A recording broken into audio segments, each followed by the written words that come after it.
Welcome back. Seems like it was just a few minutes ago. It's because it's so much fun. It's like we just can't get enough. All we want to do is just get together and drink bourbon all the time. And drinking with our friends. I was going to say drink in front of our friends. But drink in front of our friends. Well, hopefully, I hope they're drinking. If you want, pause right now and go get a drink. Get a drink! We'll do an action. Welcome back. And go.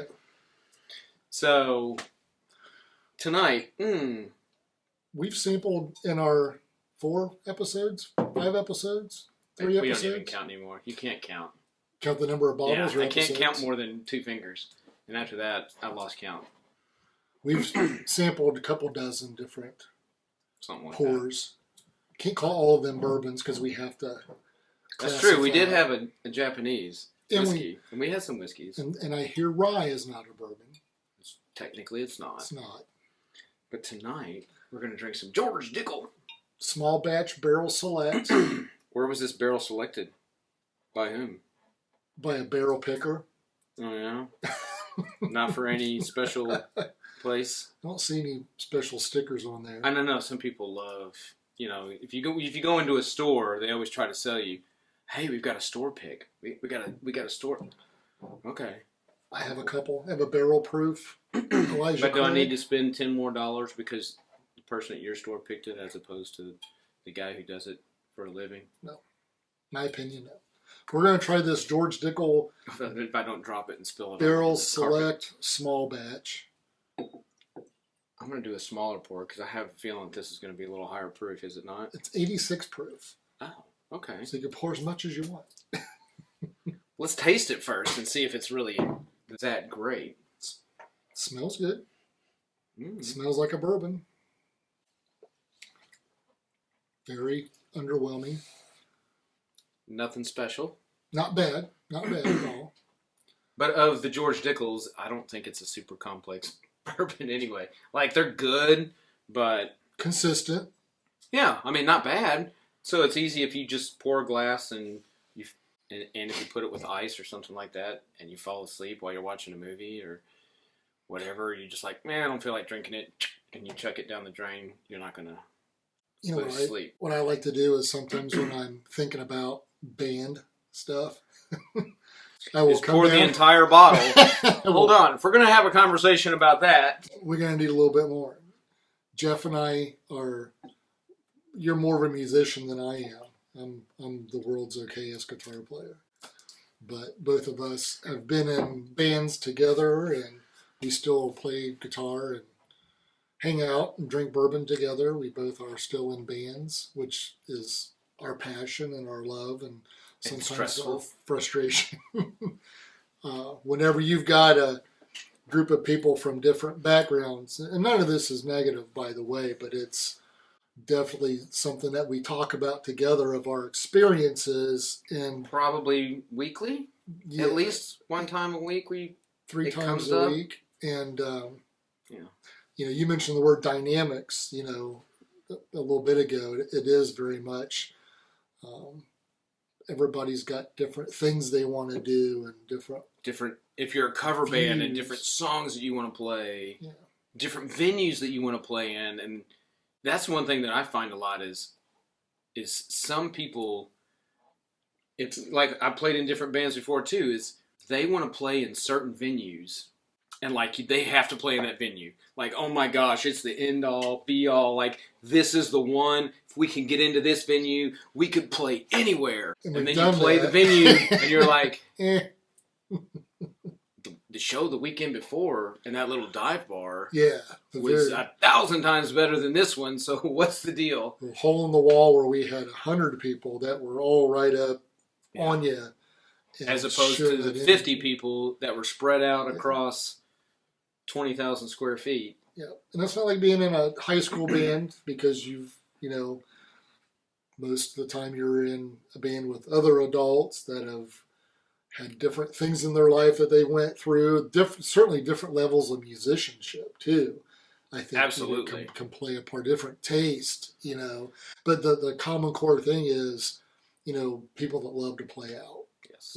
They enjoy that. That's what brings you together. And what's made me a better musician is playing with some really good and always musicians. playing. To piggyback off of that, one thing that I found is when I first started playing, it was just, hey, let's get together and play. Oh, you can sing? Sure. I can play guitar. All right, cool. And then you get all these people. What do you want to play? Right. Yeah, I know 1,000 songs. What do you want to play? Nirvana, Smells Like Teen Spirit. We're going to play that all night long. Yeah, 7 times. Then we're gonna start a band. And we're gonna book gigs. So I've played in bands that go from. I played with a guy one time. We were on stage and he couldn't tune his guitar.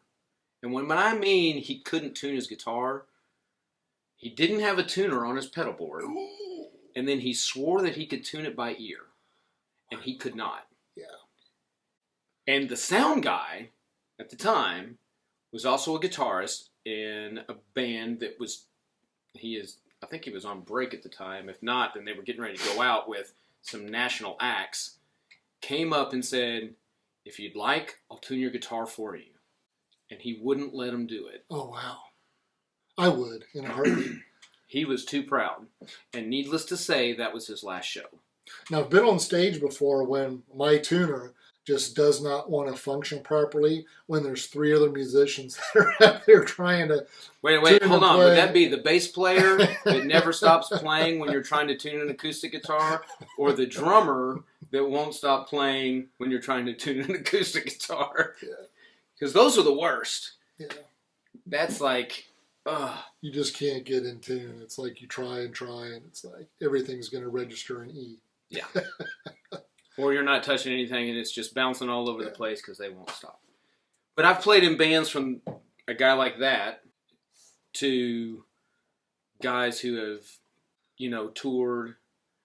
And I think, it's just a progression, and it's typically like the progression of life, right? Just like when you work in a job and you just gradually get into a better band, is that you just continue to do that. And every band that I've joined, it's always made me a better musician. And it's always pushed me to work harder and go, oh my gosh. Because when I joined another band, 3 or 4 bands down the road, and didn't even really play guitar, I strummed a few chords, to, oh, by the way, you're now the rhythm guitarist. Yeah. And I didn't even own an electric guitar. We'll talk about my bass playing ability, or my bass gigs. Later, but it's true. And even looking at it from a couple bands we've been in together, like one band, if you want to try this, just want to see if we can play this, some people would say, how many times did I do this to you? Hey, do you know this song? Not really. Okay, well, follow me. And then you go, and then you keep up. Yeah, if you kind of know the song, at least how it. Right. Yeah, if you at least know them. Yeah, because I don't know how many times I've had people come up to me and say, do you know this song? I maybe heard it once. Oh, good, so you can sing it. No. I can I can hum it to you for about 5 bars, and then we're done. We'll get through a verse, and then we'll stop right there.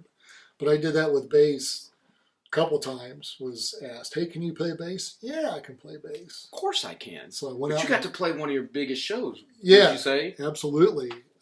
Because I've seen pictures from that where you're playing to thousands of people. Yeah. And I had never touched a bass guitar in my life. But I went out and, after I told a fib and said, yeah, I can play bass. Went out and bought a bass guitar and learned bass for that show, which was great. And then a few years later, my friend over here was like, hey, how'd you like to come play some bass? You want to play bass in a band? Because we need a bass player. And it was fun. It's good times. Absolutely. Had a blast. With all those dynamics. The dynamics. It's different schedules, different taste. I don't want to do that song. I don't like that song. What about this song? This song, because I love it, even though nobody will ever recognize it or want to hear it in a live venue. I would, being in a cover band, and I've always said it, that I will try just about anything once. If I can sing it, then I'll give it a go. Yep. And if it goes over, then we'll keep it. Yep. If it dies and doesn't work, we could try it once or twice. We tried a couple times, maybe a couple different venues, because every venue is different too. We played some places Absolutely. where we'd gone into some rock bars to play, and we played country music and think that it's never going to go over, and they loved it. And then we've gone to places where we think they want easy listening jazz, which we don't play, and all they want is rock, like heavy rock. And it's the spin, because there's bands that we've been in where we've put our spin on it. And, you know, it's like you say country, but we're going to make it sound like a country rock song. Right. So it's like a rock band that plays country music. Or we're going to take a pop song and we're going to give it some grit and make it sound a little bit heavier. Maybe a rock band that plays pop. Pump up the energy. Absolutely. Good stuff. But music is my life. That's all we do. That's all I want to do. That's all I kind of do right now. Besides this. And drink some bourbon. George Dickel small batch barrel select. Not bad. We're going to try this. The more I keep tasting it, it's kind of got an odd little weird thing at the end. It's like it's trying to pretend to be a high proof bourbon. And it's not even close. It's not even 90 proof. Yeah, it's got like a weird... Not bad. Taste. But, again, is this a single barrel, right? Is it not? Barrel select small batch. So, then no, it is not a single barrel. I was going to say, if it's a single barrel, then maybe the next bottle would be great. Could be. But if that's the case, then it's probably... Could be it's a single barrel and you have two bottles that taste different. We've found that. We did that. But tonight, we are at a bar. We are at a bar. So, Cheers, hope you enjoyed that. Cheers to your empty glass. Support live music. Support those local venues that support live music as well. Now we'll do it. Cheers. Now we'll do it. Cheers. Cheers, everybody. Thanks, guys.